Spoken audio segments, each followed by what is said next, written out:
What's up? Good morning, guys. How's it going? Nice little drive this morning.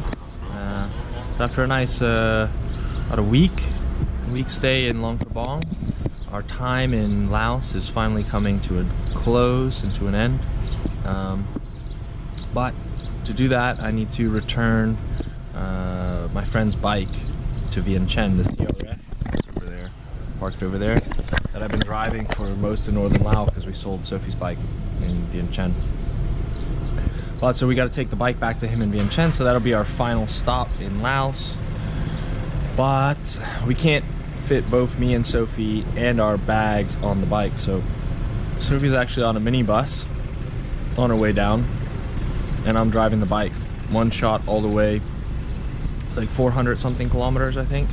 I don't remember exactly. But right now I'm in Kasi, which is just I wouldn't say it's halfway. Halfway would be Vang Vieng, but almost to halfway.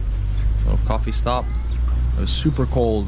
There's a big mountain pass just before it called Nam Phuong on the way to Kasi, and it was ice cold. I forgot to put my gloves on and I regretted it. My hands were tingling. I should have just stopped. They were in my pocket, but my hands were like super, like this one's still a bit numb. I don't know what's going on there. Hopefully the coffee will take care of that. But I just messaged Sophie and she hasn't even made it to Bakun, which Bakun is only halfway to Kasi where I'm at right now. So she's quite far behind, and they're gonna stop for lunch somewhere too, because she got some like lunch coupon, so she assumes they're gonna stop for lunch somewhere. So that means I got a little bit of time, and I think what I'm gonna do is I'm gonna keep heading onward to Vang Vieng, and then in Vang Vieng I'll stop and have a nice sit-down lunch there. I was tempted by one of these little sandwiches. There's a little sandwich stall right here, but I think maybe I'll just go over to Gary's Irish pub and have a nice tubing burger or something like that. Nice burger. Maybe enjoy his gravy and chips one last time. But anyway, yeah, we should both reach Vientiane late afternoon.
What's up, guys?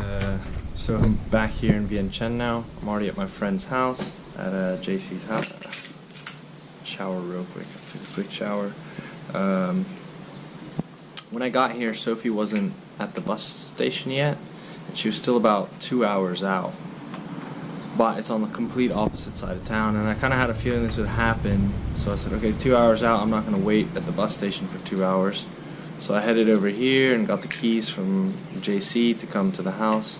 And I just finished showering, and now she's like 30 minutes out from the bus station. So, but we're gonna. Hey, kitty cat. You weren't here last time. Sophie's gonna be happy when she sees the cat. Anyway, I have my friend's keys, I have JC's keys, so if I leave then he can't come home. So I'm just gonna, we kind of said we'll go pick her up with the car anyway, so I'm hoping he finishes work on time so she doesn't have to wait at the he should finish in like 20 minutes, so she doesn't have to wait at the bus station too long. Because I'll just wait for him, pick me up, and then we go straight and pick her up at the bus station. But it's on the other side of town, and at 5:30 on a Friday afternoon, it's going to take a little bit of time to get through Vientiane all the way to the other side, so she might have to wait a little bit. But right over here, I stopped in Vientiane and had a burger, but I forgot to film and talk on camera. Really nice. But it was interesting because there was it's such a contrast between Luang Prabang to Vientiane and then Vientiane to Vientiane. Luang Prabang to Vientiane is just like incredible, stunning mountain views and good riding.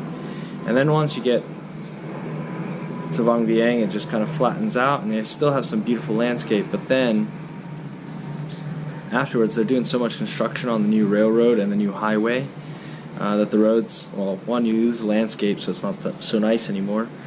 And then on top of that, the road's not nice, and it's just flat, and it gets a lot more traffic. So then you got to constantly worry about trucks. I almost got run off the road like 3 times. Not by big trucks, but by like little Hiluxes. Yeah, I don't know. I get a little bit peeved. That's like probably my biggest thing about Laos is that people don't know how to drive. I think probably only like 10% actually have driver licenses, but that's not an actual fact. Don't take that to heart. That's just my assumption. But no, it's just, the thing is, they're just not considerate. Like, the whole road will be open and a guy will overtake me from behind, but he will overtake me with like less than half a meter distance between us when he has the whole other side of the road. And it's just about being a little bit considerate to other people and not like scaring them or maybe almost hitting them, or you know, or they'll pull out in front of you. I'm going like 85, 90 kilometers an hour, and they'll see me coming and then just stare at me and slowly pull out, and then not even pick up speed fast, not even try to match my speed, but just slowly pull out and just stare at me the whole time to make sure I'm not going to crash into them. And it's just like, be considerate. Either pull out fast or wait till I pass. But anyway, I'm gonna stop there. I was a little frustrated today at some point. But other than that, the ride was good. I got here pretty fast. I got moving through. It's just the last part, like always, this last stretch before Vientiane, it's like the last 60 kilometers just sucks. It's like one flat straightaway and so much traffic in and out from all sides. But we're here anyway. Thankfully now when we have to go through the traffic again, JC's going to have to drive with the car, so I can just sit back and relax. Anyway, we're going to go pick up Sophie and then have a nice little barbecue tonight. Barbecue over here. Right there. Alright, catch you guys later.